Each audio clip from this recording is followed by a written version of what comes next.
All right, good afternoon or good morning, everybody. This is Scott from Ensemble Video. Thanks for joining me for the Ensemble Video customer webinar.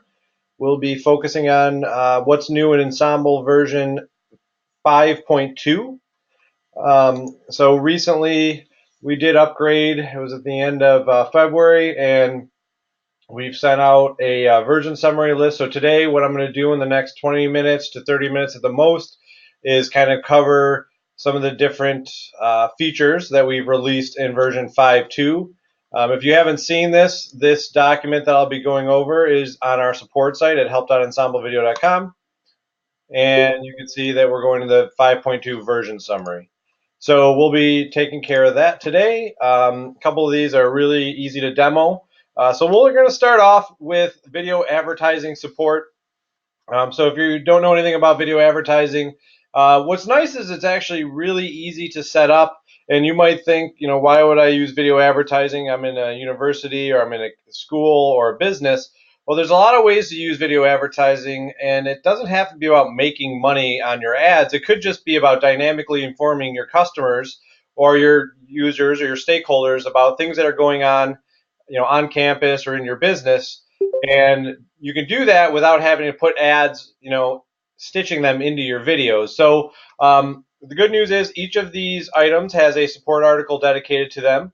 So I'm going to kind of show you how to do all of this. But if you don't know anything about video ad servers, you can definitely learn a little bit about that online. I'm going to show you one today, but basically what we're going to do is we're going to set up a video ad very quickly and show you how that works. So first thing we're going to do is do video advertising. Now, the nice thing about this feature is if you are understanding our organizational and institutional structure, you can set ads at the institutional level and at the organizational level. So I could set ads at my Ensemble Video institution and enforce them so that they play throughout all of my videos. Or I could be the business school and maybe I want to advertise a guest speaker that's coming. And you can do that using an ad server. So let me kind of show you how this works. Very, very simple, very flexible. And let's do this. So let's go into the institutional area. I'm going to show you that. And if I go to the default player, and you're going to see I have Ensemble Video, and there's a new area called Ads. And really what this does, again, is allows you to take a tag or an XML from an ad server and put that into Ensemble Video. So what that really looks like, we'll learn how to do that here. So let's start from scratch here. But you can do that at the institutional level and at the organizational level. So if I go to this player and I'm going to do my Ensemble Video organization right here, and I'm going to go to my ads, and you're going to see I have a blank setup. So first of all, you have a checkbox to actually enable the ads. Do you want to enforce them? So that basically enforces the settings to all embed codes and permalinks. Do you want to enable skip options, which you'll see? And you have two different options. So without going into too much detail right now, basically you go in and you can use any kind of ad server. So there are countless ad servers. I forget if we did not list them here, but there are countless ad servers that you can use. Basically, ad servers would be like DoubleClick from Google, and they're going to provide either these advertising standard tags, VAS, VPAID, or VMAP. So I am going to show you, this is just a really simple advertising platform ad server. So if you can see, I have a video and education podcast ad, and Ensemble Video Anytime Anywhere ad, and a pre-roll test. Really what this does is it just allows me to upload an ad, and it's going to provide me a tag that will help me play these. So let's upload an ad. I'm going to upload a video, and it's very straightforward. I'm just going to upload this podcast ad. And basically I'm uploading a very simple video. I can name this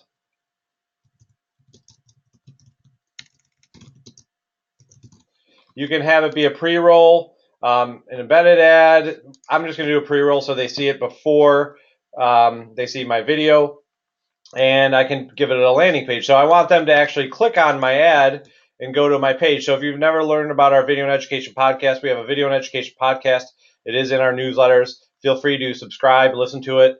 If you ever want to be on the video and education podcast, let me know if you're doing something neat. I'm happy to interview you. But anyway, let's go back to this area. And again, I've uploaded a video, and I have a landing page for that ad. So I hit save.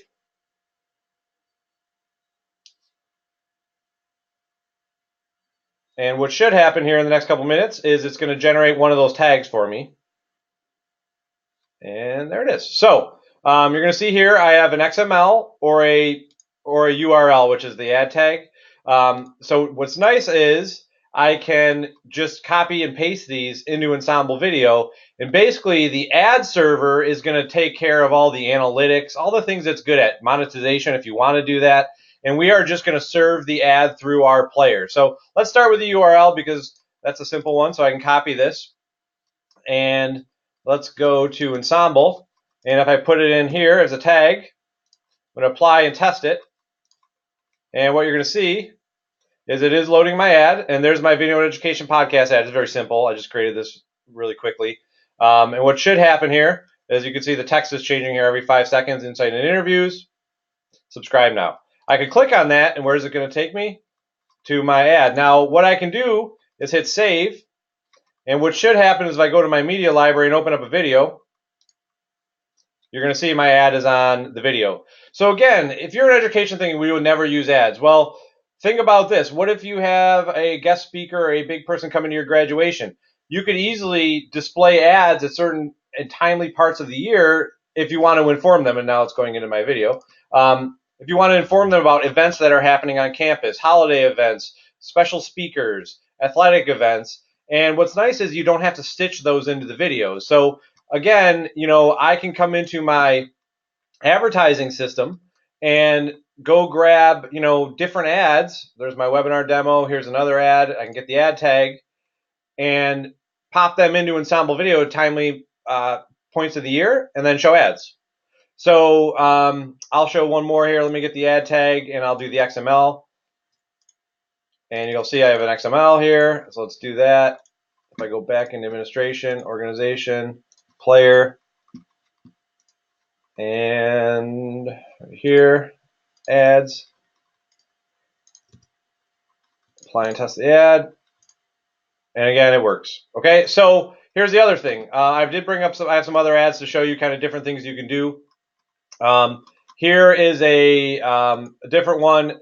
This is an International Advertising Bureau sample ad just to show you that these are just standards that kind of work. So let me copy this, paste this here, apply an ad here, and now you're going to see I have a different ad in there. Okay, so you can have skipping and all that kind of stuff on here. So different, if you turn skipping on in your advertising server, which you can do in certain advertising servers, it will allow you to skip. It can do mid-roll and all kinds of things like that. So I'll show you one more really quickly. So if you wonder, hey, wouldn't it be great? And I know, some people don't like these, but I'll show you this one.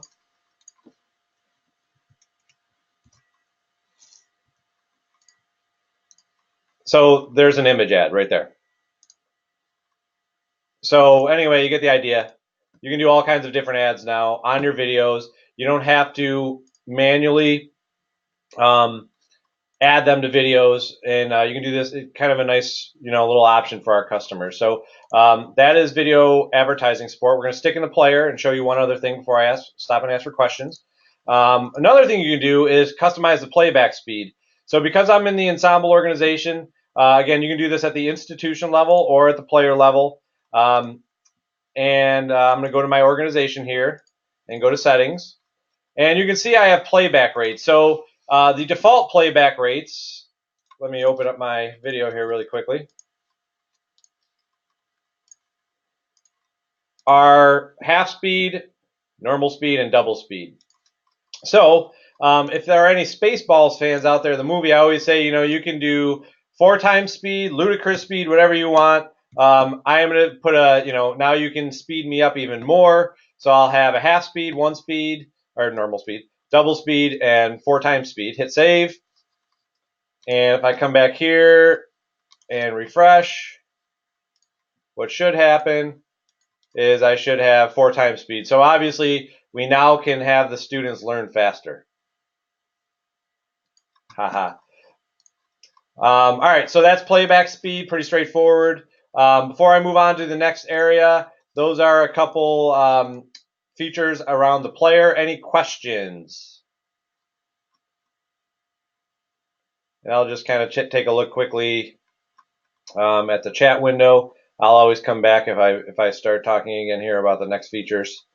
But it looks like there's no questions here. Okay.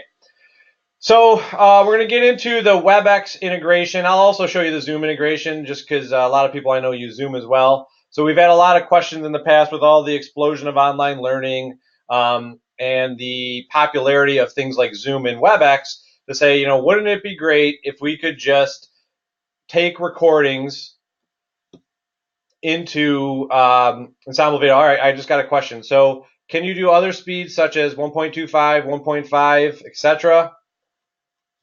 It's a good question. Let's try it out. That's getting pretty picky, to be honest with you. But yes, I bet you we can. Hang on, let's see. All right, let's do, I just did a period there. Let's do 4.5. See how this works. And let's refresh. Looks like it doesn't like those decimals, although that one's interesting right there. Hang on, let me check something. Let me make sure I did that in the right place. Let me look one more time. The one problem with all these organizations is Ensemble organization.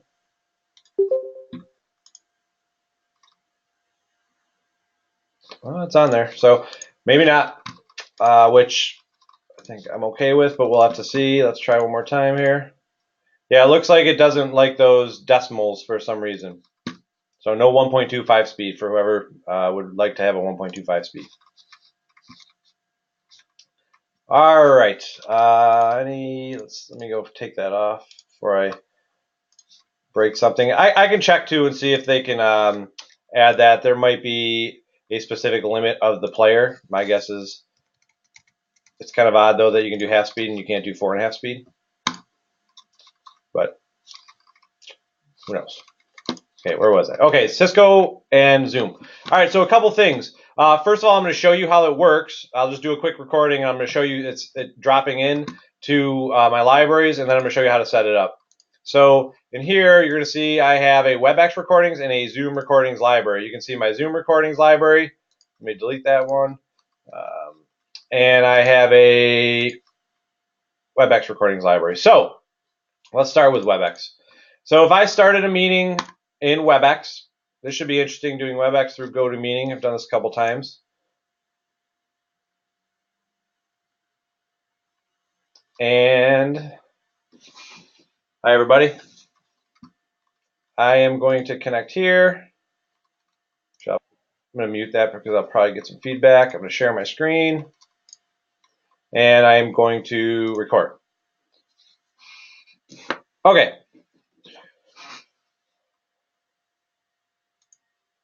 So now I'm recording, and the way these are going to both work, and this is something that's important to mention, is you record, you hit stop record, and once the meeting stops, it will drop that recording in your library.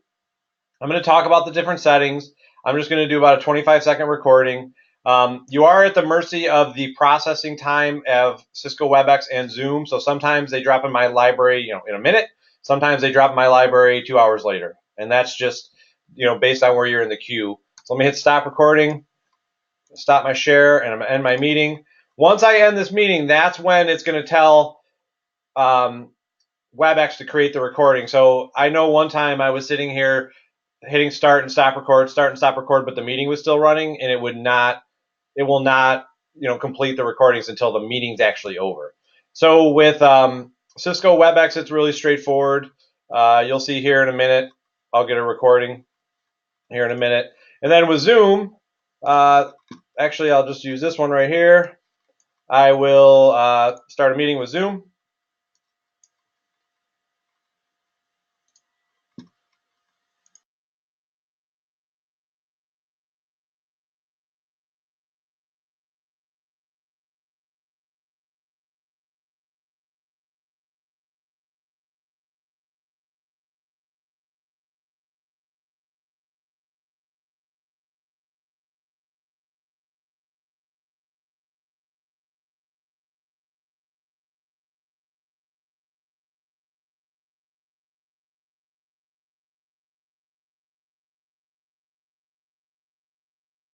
meeting. All right, my Zoom meeting's done. Now with Zoom, it auto emails me when my meeting is done. I think Cisco WebEx, you can tell it to do that. But ultimately, when I come back here, I will eventually have some meetings in here. So we'll come back here and check this out. Let's check out how you set these up. So these are done with workflow templates. Some of you might say, what the heck is a workflow template? That's usually set up by an administrator, an institution or organizational administrator. So if I come in here, and there are two different workflows. So in this case, it's Cisco was the one that was released this version. I can come in here. I will then designate where the workflows set up, and I can do WebEx.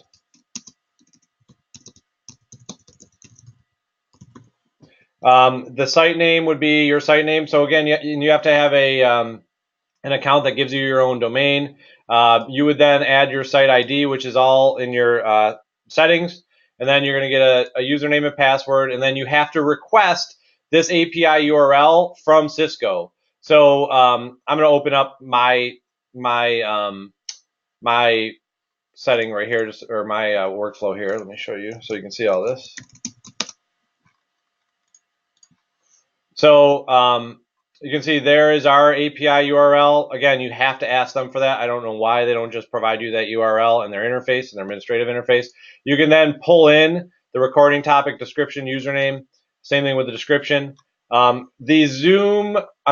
WebEx API only allows you to go grab the last 28 days. So once you set this up, it'll go pull the last 28 days. You can tell it to remove the recordings from WebEx after ingest if you're worried about storage. And then you can propagate changes down if you make any changes. So if there's already workflows created. So basically what this looks like when I'm in a library is right here. When I add it to a library, you would come in. It can either be automatically or manually added to a library. And let me go back there, sorry, and show you this. So basically, it pulls all this information that I've set in the template. And what I have to do now is it tries to go find the user that's in this library in WebEx. So it tries to validate the user. So if there's a guy named Bob at ensemblevideo.com here and in WebEx, it'll try to find them. And then you can just say, yep, that's the person I want, save it. So basically, you're just going to find, you're going to add users here. So my account in WebEx is sales@ensemblevideo.com. And then it will pull all those persons or users recordings in through WebEx into Ensemble Video. So if I come back here, you're going to see there is the WebEx I did just now. It was sharing my screen, so I didn't really do much. Let's see if Zoom brought it in. Honestly, yeah, Zoom is a lot slower than WebEx. I don't know if it's because more people are using the Zoom recordings or something else. But anyway, same concept here. There are workflows here, and you get an API URL, Zoom API key, API secret, and you again pick the user that's in Zoom, and it will then feed those users' recordings right into this library. So the nice thing about this, while I'm going over it quickly, I just don't want to take too much of your time because I don't know how many people are using Zoom or WebEx here. There is an article about Zoom and WebEx, how to create these here. And I do know we have quite a few people using them already. So let me go back to my summary here.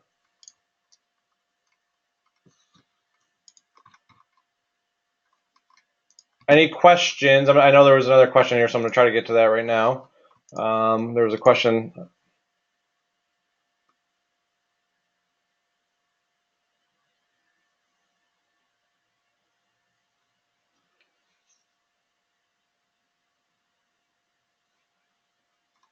Okay, any questions on the Zoom and WebEx integration?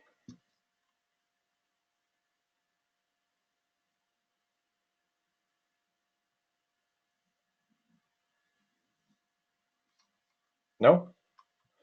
Okay, there's also some ingest workflow improvements. I'm not going to go too deep into this, but basically our shadow files. It allows you to upload a media file and a shadow file in our ingest directory, and you can bring in, title, description, keywords. So we added a couple other tags like captions, credits, and genre.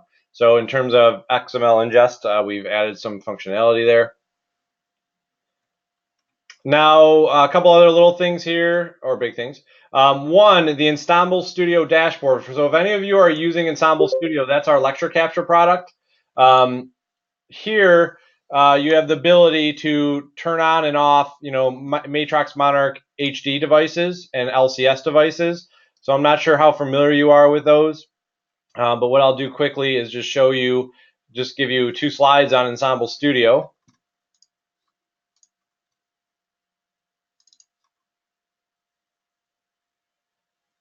And then I'll show you the dashboard for it. Well, that was a good click right there. Okay. So Ensemble Studio is our lecture capture and observation tool. Basically, you can use a hardware device and schedule it, or do ad hoc recordings. You can do picture-in-picture mode side by side. So again, this offers multi-stream viewing on mobile devices and computers. You can see here the viewer has the ability to select different viewing settings. This is an HTML5 player. It's responsive, and it does support high and low quality streaming and the custom playback speeds with closed captioning and audio descriptions. So basically, a student, as you can see, can do picture-in-picture. Just look at the computer screen, look at the instructor, look at that side by side. So that's basically Ensemble Studio. This is the device that is being used and scheduled. And here, I could do ad hoc recordings, or I could come into Ensemble Studio Setup.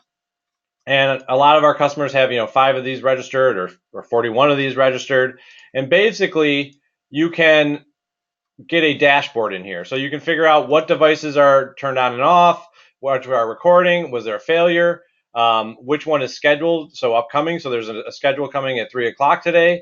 You can figure out if any of your devices are disconnected. So very typical with lecture capture platforms, you have a dashboard to kind of understand what's going on this month and things like that. So you can see my device was disconnected there for a while, and you can see all those. So that's the Ensemble Studio dashboard. I'm going to see if there's any questions. All right, a couple questions here. So I have a question about, this is a good one. So have anything been done about the Dropbox end users uploading videos that will automatically be turned right side up? So yes, so our new transcoder it's an Ensemble transcoder, so we're not going to depend on any of our transcoding partners on this. So yes, we have a new transcoder that does that. If you're a self-hosted customer, you will be getting access to that. It is built into your maintenance. In the cloud, that already is fixed, so there's an auto rotation feature. I will also tell you in the next version, there's a significant upgrade to Dropbox for student uploads. The students can use the Chrome extension automatically and a mobile app. So I have another question about same interactivity with the WinOv CBox, or do you need to use the WinOv command suite? So that dashboard is not integrated with WinOv right now. We do have some things in the works with a couple other companies for Ensemble Studio, so you'll be able to register a couple different devices in here. Another interesting thing that's going to be coming in here is the ability to do RTSP pull, so you can do like IP cameras. We were just meeting about that this morning.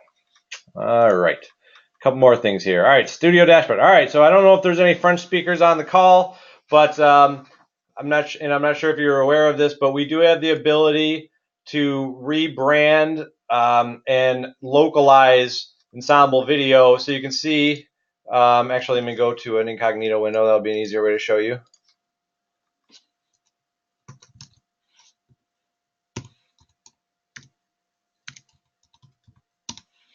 So you can see, first of all, you can rebrand the footer. I'm going to show you, this is all new. You can actually rebrand the footer links down here, but you definitely can, Ensemble Video is supported now in French and Spanish. Spanish was already supported, but now the whole interface can be done in French, and your users actually can modify their profile. so they can change their own language if they prefer to use a different time zone, a different date format. So there's just some localization options there for French. And footer customization. So we've had a lot of people asking for this one for quite some time. If I go to institutional branding and I go to my area here, these are all our standard branding options. A couple things that have been added. The application footer, you can now change that powered by Ensemble Video and get rid of that through the interface. You can also change the application footer, so that's right here. There is an upload policy message. So a lot of people ask me, what the heck is that? So that is for when you're, if you want to add a policy message on a logo, or I'm sorry, a login screen, like if you have a video and you're requesting people to log in and people are concerned about privacy, you can kind of come in here and put a policy on and say, hey, by clicking this login button, you're allowing us to track your viewing. So some of our customers wanted that, so you can have a policy message there. So just a couple little features there in the institutional branding. So we're getting down to the last couple minutes here. I'm going to answer some questions. So Ron, just keep in touch. I can definitely follow up more about the auto rotation. In terms of the devices, we're not allowed to talk about what devices are becoming, but we're in talks with lots of the major vendors that are out there. Things just take a long time when you start to combine vendors together, unfortunately. Anyway, that is what's going on in Ensemble 5.2. I will tell you a couple of the neat things that are coming. Again, I'll just refresh what's coming. We are working on a mobile app for content managers, like people that upload video, and for students for Dropboxes. So really what's going to happen here is when people create Dropboxes, there is going to be, let's just say like this one, for example, there's going to be a record button, and it's going to launch wherever this Dropbox is. So if it's in an LMS or it's a link, it will launch the Chrome extension, and it will automatically sign the student in and put it into that faculty member's library, which would be great, so they can do desktop or webcam captures. Or if they want to use the mobile app, you could also use the mobile app. So there's a couple of neat things coming with the Dropbox. Like I said, we are going to be being able to capture from IP cameras. There's a couple other things coming too, but those are some of the major things that I know we'll be working on this summer. Also, another thing that will be coming, maybe not this summer, but probably in the fall or winter, is subfolders. So one thing I know, this has been a very common request, is let's say Pat Bryant, wants to have subfolders. You'll be able to hit a little button here, and this will drop down, and you'll be able to have subfolders. So those are things that we're working on, but I didn't want to take too much of your time. I do appreciate you all jumping on the webinar. I did record this, I know I do rapid fire, but I'm just going to share this with you so you can see it. And if anybody ever needs a refresher on previous versions of Ensemble, feel free to reach out to me. I'm more than willing to, go over Ensemble 4.9 to 5.2 or the last two versions, because we're constantly releasing things. And I know a lot of you, just want to be kept up to speed. So just please feel free to reach out. Does anybody have any last minute questions?